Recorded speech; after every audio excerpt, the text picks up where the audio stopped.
नमस्कार दोस्तों। अरावली पर्वतमाला भारत की सबसे प्राचीन पर्वतमालाओं में से एक है। ये लगभग 150 करोड़ वर्ष पुरानी मानी जाती है। इसकी लंबाई लगभग 750 किलोमीटर है और ये 4 राज्यों से होकर गुजरती है: गुजरात, राजस्थान, हरियाणा और दिल्ली। अरावली पर्वतमाला में लगभग 12,081 पहाड़ शामिल हैं। इससे निकलने वाली मुख्य नदियां लूनी, जो कि राजस्थान की प्रमुख नदी है, जो राजस्थान के बांगर और थार मरुस्थल से होते हुए गुजरात के कच्छ में समाप्त होती है। इसके अलावा एक साबरमती नदी अरावली से निकलकर गुजरात से होकर खंबात खाड़ी में गिर जाती है। राजस्थान से निकलने वाली बनास नदी मध्य प्रदेश और राजस्थान बॉर्डर पर चंबल नदी में मिल जाती है।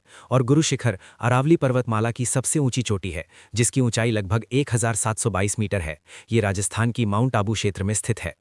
दिलवाड़ा जैन मंदिर माउंट आबू में स्थित विश्व प्रसिद्ध जैन धार्मिक स्थल है।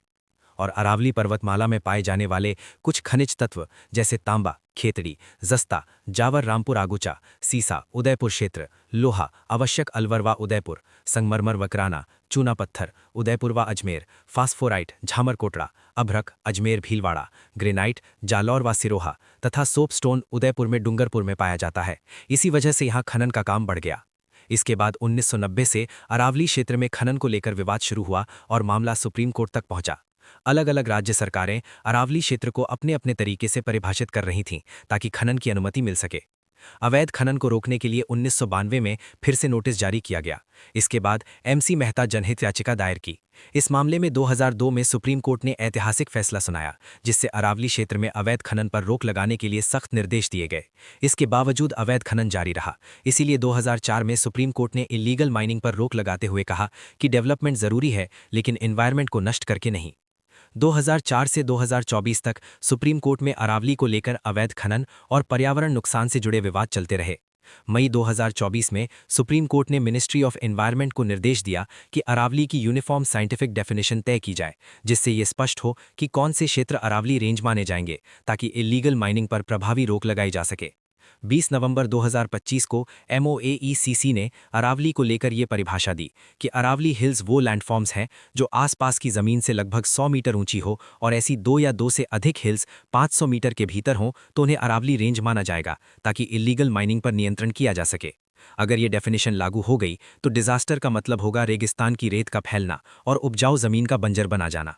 पाकिस्तान व राजस्थान के बाड़मेर, बीकानेर, जैसलमेर से रेत आगे बढ़कर हरियाणा और दिल्ली की खेती वाली जमीन को नुकसान पहुंचा सकती है। अरावली पर्वतमाला की धराली बारिश के पानी को जमीन के अंदर पहुंचकर वाटर लेवल बढ़ाती है। अगर अरावली को काट दिया गया तो ये पानी रुक नहीं पाएगा, सीधा बह जाएगा और भूजल स्तर नीचे गिर जाएगा। अरावली के कटने से धूल और रेत फैलता है, जिससे दिल्ली, हरियाणा और गुरुग्राम जैसे बड़े शहरों में प्रदूषण बढ़ जाएगा। अगर अरावली ही नहीं रही तो लाखों जीव जंतु का घर खत्म हो जाएगा। पानी, भोजन और आश्रय न मिलने से कई प्रजातियां खतरे में आ जाएंगी। अरावली के प्रमुख अभयारण्य सरिस्का, माउंट आबू, कुंभलगढ़, असोला भट्टी इत्यादि हैं। इन सब बातों का पता आम पब्लिक को चला और अलग अलग डिस्ट्रिक्ट में विरोध किया गया। जैसे गुरुग्राम में लोगों ने एनवायरनमेंट मिनिस्ट्री के घर के सामने प्रदर्शन किया। उदयपुर में वकीलों और आम लोगों ने कलेक्टर से कोर्ट तक मार्च निकाला। जयपुर में अंबेडकर सर्किल पर हजारों लोग इकट्ठे हुए। कोटा में भी जनता सड़कों पर उतर आई। साथ साथ यूट्यूब, व्हाट्सएप और इंस्टाग्राम रील्स के जरिए आवाज पूरे देश तक पहुंची। सबका एक ही मैसेज था: सेव अरावली, नो लाइफ।